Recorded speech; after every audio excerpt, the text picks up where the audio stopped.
From the kitchen of the cabin, it's the 5 Games for Doomsday review. Alice in Wordland. The joy of seizing up. That moment when we push at the limit of our brains.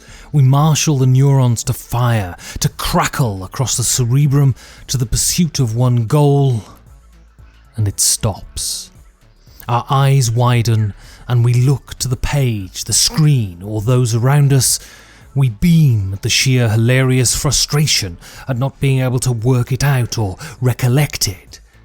And then if we eventually do, we jot down the number in the square, tick the digital box, or are greeted with howls of incredulous delight, and our brain floods itself with serotonin, and we feel warm.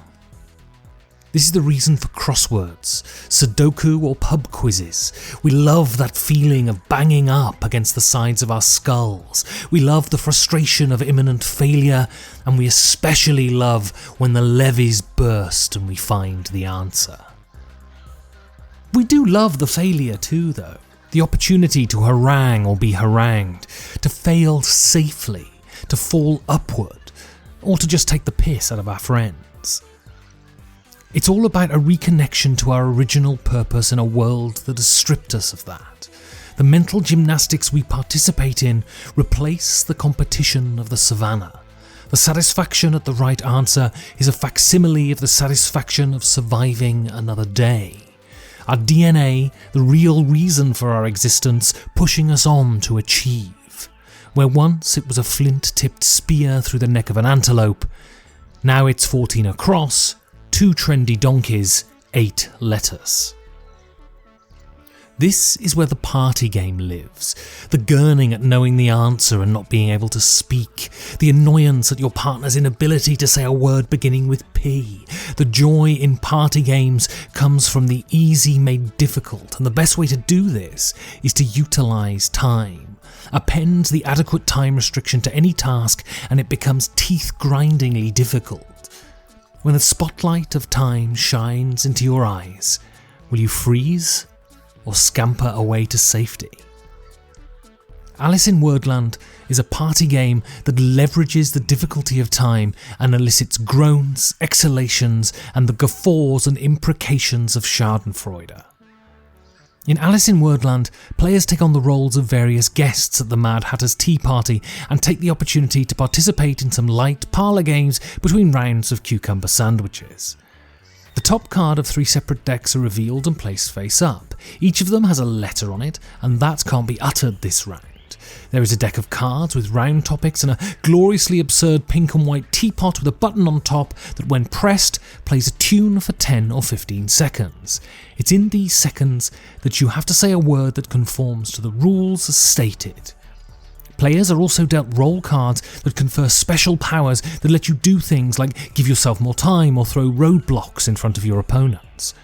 When someone makes a mistake or runs out of time, they're out of the round and collect a point card.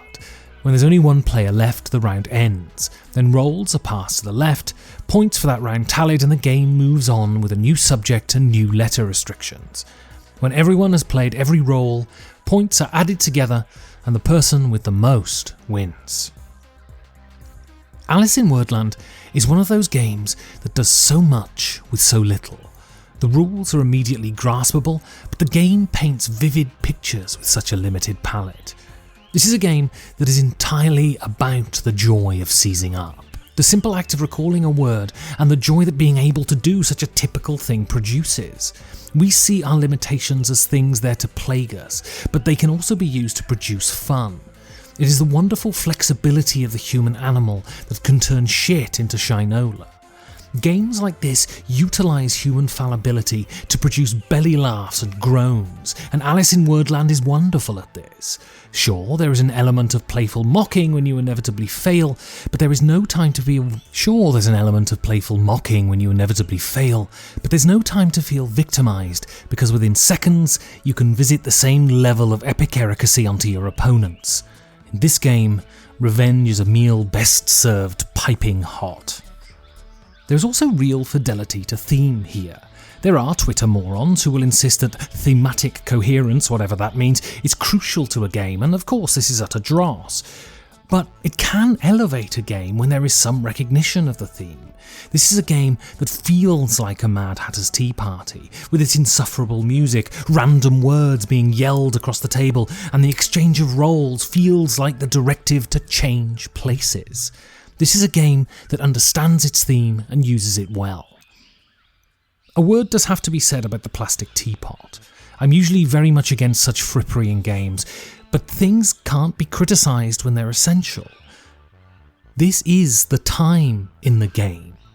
This is time utilised. The teapot injects so much character into this game too. Its jaunty little tune propels the game along. Hitting it when you've fired out a word is both passing on the button of challenge to the next player and also an endorsement of your own success. There is nothing wrong with componentry when it's needed, and here it is. Don't look upon your limitations as negatives. Embrace them. There is a joy of not getting the answer. It is the joy of seizing up. And Alice in Wordland does a great job of creating that joy. This review was made possible by the support of my patrons.